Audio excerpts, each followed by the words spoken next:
नमस्कार सबैजनालाई। नेपालीहरूको ठुलो पर्व, ठुलो चाड विजयादशमी भर्खरै गइसकेको अवस्था र दोस्रो ठुलो पर्व तिहार पर्व भित्रिसकेको अवस्था छ र हामी नेपालीहरूको छुट्टै पीडा छ।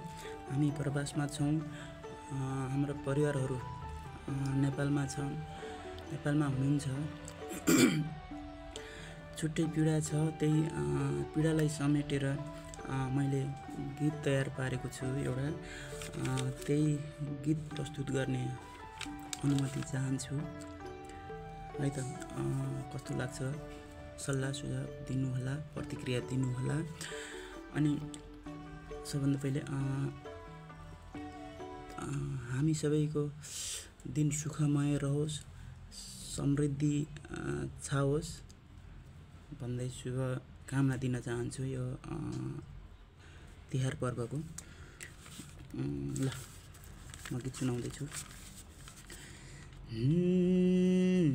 दिदी बहिनीको हातको मैले लाउन पाइन टीका, यसपालिको तिहार पनि हुने भयो फिका।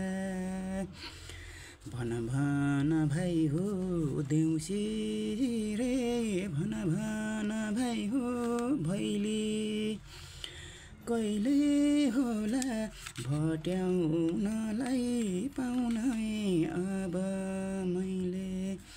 हे भन भन भाइ हो देउसी रे, हे भन भन भाइ हो भैली, कहिले होला भट्याउनलाई पाउने अब मैले।